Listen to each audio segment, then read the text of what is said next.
बोलिए संतोषी माता की जय हो। बहुत समय पहले की बात है।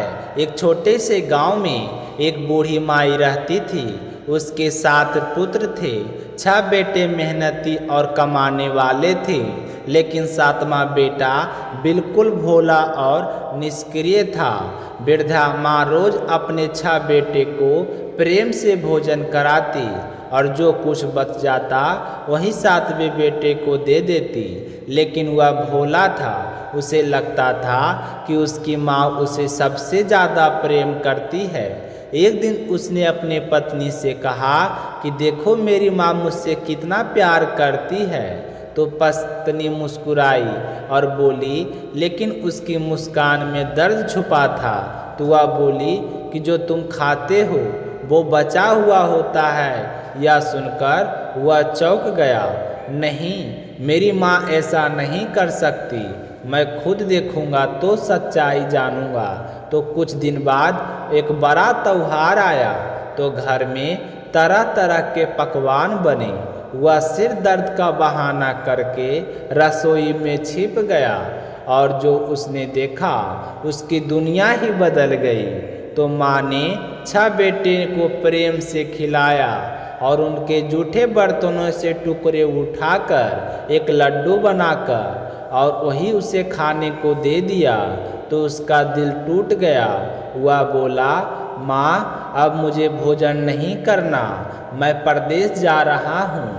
तो घर छोड़ते समय उसने अपने पत्नी को एक अंगूठी दी। तो पत्नी के पास देने को उसके पास कुछ और नहीं था। तो पत्नी ने उसने गोबर से सना हाथ उसकी पीठ पर लगा दिया। तो वह निशानी बन गई उनके प्रेम की। तो वह परदेश चला गया और मेहनत करके एक बड़ा सेठ बन गया। इधर पत्नी की हालत, उधर उसकी पत्नी पर दुखों का पहाड़ टूट पड़ा। सास ससुर उसे ताने देते, भूसी की रोटी और पानी देकर उसे जिंदा रखा जाता है।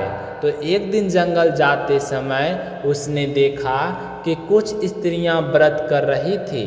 तो उसने पूछा कि बहन जी, यह कौन सा व्रत आप लोग कर रहे हैं? तो उन्होंने कहा कि यह संतोषी माता का व्रत है। तो उन्होंने बताया कि यह व्रत करने से क्या होता है। तो किसी में से एक महिला बोली कि यह व्रत दुखों को हरता है, घर में सुख शांति लाता है, बिछड़े पति को मिलाता है और हर मनोकामनाएं पूरी कराता है। तो पत्नी ने उसी दिन उसका भी संकल्प लिया। तो वह हर शुक्रवार को व्रत करने लगी, सच्चे मन से माता को पुकारने लगी। और देखिए माता की कृपा, दूसरे ही सप्ताह उसे पति का पत्र मिला। तीसरे सप्ताह धन भी कुछ पैसा उसका पति ने भेज दिया, लेकिन उसका मन धन में नहीं था। वह तो अपने पति को चाहती थी। वह रोकर बोली कि हे माता, मुझे धन नहीं चाहिए, मुझे को पति को भेज दीजिए। तो माता प्रसन्न हुई। उन्होंने उसके पति के सपने में जाकर कहा कि तेरी पत्नी दुख में है, उसे याद कर। तो पति ने माता की आज्ञा मानी और देखते ही देखते उसका सारा काम पूरा हो गया। तो वह तुरंत घर लौट पड़ा। पत्नी ने माता के बताए अनुसार सब किया और एक दिन पति उसके सामने खड़ा था। तो दोनों का मिलन हुआ, घर में सुख लौट आया। तो एक भूल हो गया। तो पत्नी ने व्रत का उद्यापन करना चाहा, लेकिन चालाक जेठानी ने बच्चों को खटाई मांगने को सिखाया। तो भोली बहू भूल कर बैठी और व्रत भंग हो गया। उसका परिणाम यह हुआ कि उसका पति संकट में पड़ गया। तो पछताव और क्षमा करके वह दौड़ पड़ी मंदिर की ओर और रोकर बोली कि हे माता, मुझसे भूल हो गई है। तो माता ने कहा कि फिर से व्रत करो और इस बार सावधानी रखना। उसने फिर से नियम से व्रत किया और इस बार कोई भूल चूक नहीं की। तो माता प्रसन्न हुई और उसे पुत्र रत्न की प्राप्ति हुई और घर में धन धान्य से भर गया।